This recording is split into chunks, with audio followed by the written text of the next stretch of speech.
Aho Madakia say relatives, like to say good afternoon. This is Joanne Spotted Bear.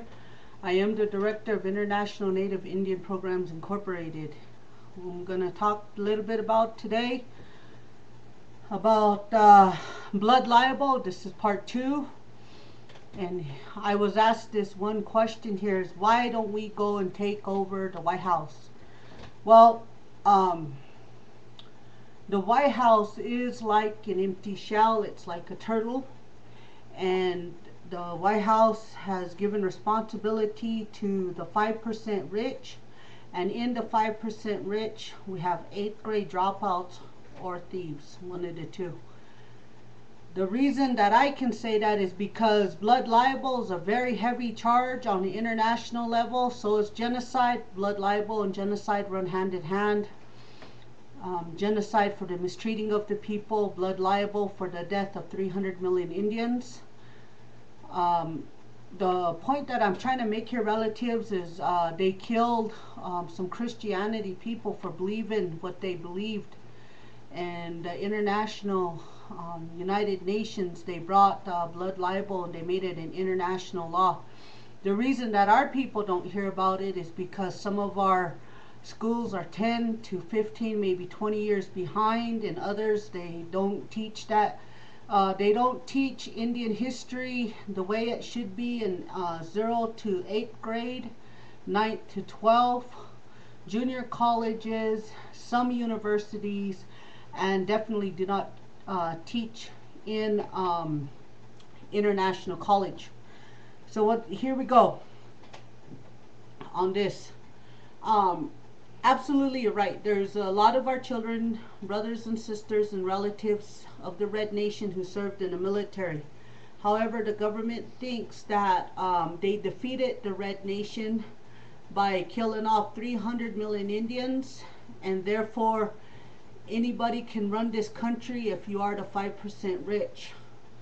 Greed seems to make people think they own the land, but they don't. As long as there's somebody alive on this land that belongs to the Red Nation, this is who the Red Nation goes to. We are the chosen one. We are the only nationality in the whole entire world that lost practically a whole entire country of people. So the way that I want to do this is I want to do this right without having any one of our people dead or in prison. And this is why I say no one's going to die behind what I do. Because of that chanupa that's right there hanging on my wall. This chanupa is our way of life.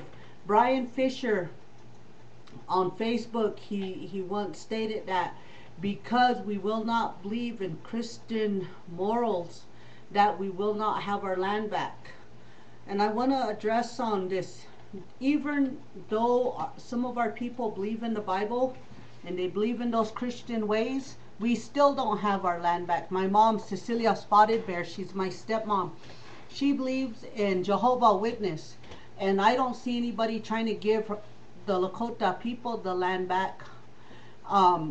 Also, my dad, he died and they prayed for him with that Bible. And I don't see anybody trying to give me any kind of land back. So that would be a lie, whether you believe in Christianity or not.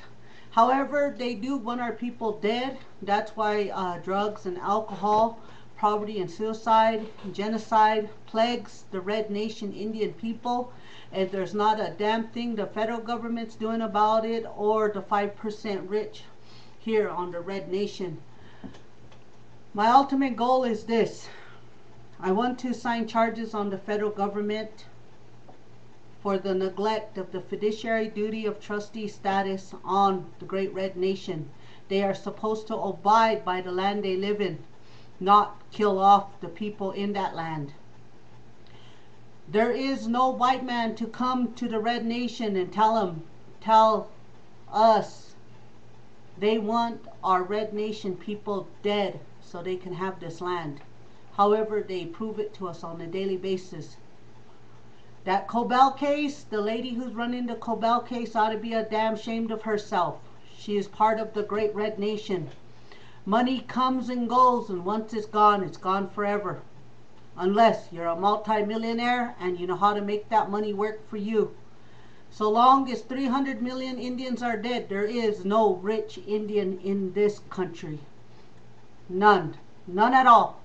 Not in Mexico, not in the United States, not in Canada, not in Alaska, not in Hawaii, not in Micronesia, not in Belize. So Cobell case, you just lost your case right there. We strongly ask you to put that down, or else we'll be coming after you too. As a matter of fact, you're already on the list. The other one is the 5% rich. 5% rich. We need the world to be included in this, because the 5% rich are the ones who own airplanes, guns, wars, and intimidation. In order to tell somebody to shut up, they'd rather kill them first. And this is why the federal government has Army, Navy, Air Force, and Marines. However, it's our people who are who are pulling the trigger when it comes time to be asked to serve in their war. This is how the 5% rich sit at home and be comfortable and just watch the war on TV to see who won. I believe strongly in our red nation that not to do any more dirty work for this federal government or the 5% rich, because they are the reason why majority of our people are dead today. I strongly ask that the United Nations pay attention and come to help, because we do not want another Wounded Knee or any kind of actions to happen here on the red nation. We already had death. Egypt, we had 300 million Indians who died here in the great red nation. Before any country in the world, before Lebanon, Pakistan, any one of them, we had all that turmoil here. And when the government, they won, they fed our people drugs and alcohol to numb the feelings and led our people away from the way that we believe, the most sacred way of life. There's only a handful of us who Sundance and who believe in Tukashila, and we really believe with our life, and we want our children to live. So we ask for the help of the people of the world to come please help us. We don't want to kill these people, but we do want them to be reliable and accountable for the death of 300 million Indians. We have people who are walking across the United States, starting from San Diego today on February 14th, and they are walking for diabetes, when in reality the federal government should be trying to help our people to get well, then to kill them. Sickness of all kinds have plagued our people, from smallpox to chickenpox to diabetes to heart problems, heart failure, drugs, alcohol, all that. This is called human abuse on an international level. This is why I filled out my paper. I am of a sovereign nation, and I do carry an international entity number. These two should hold up very strong in court, one or the other, but in reality, Tungashla creators are almighty, and he should be the only one that we account for. Today we have to account for each other through a piece of paper. A paper that started in 1059 called the Papal Bull. Whoever brought this sickness here is the one that must be accountable for 2011 and any kind of damages that they caused among the great red nation. We'd like to build up our population too also, and let our children be educated, have Harvard degrees, and be taught very well, doctors and lawyers and such. However, in the 70s, they told other people from around the world to come here to the great red nation called the United States of America, and taught them how to be doctors, lawyers, and such. And when they did not listen, they locked them up into conservation camps. Some of them been there from 0 to 6 years. And that's exactly what the native Indians are on today. They call them reservations, but in reality, in 1890, they are conservation camps. So I ask you to please listen to me, and please listen to me good.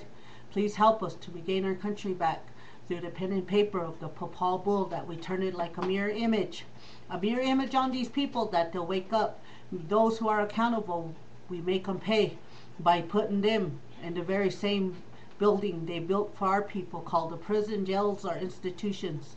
We do not kill them. We give that to Creator, because that is his job.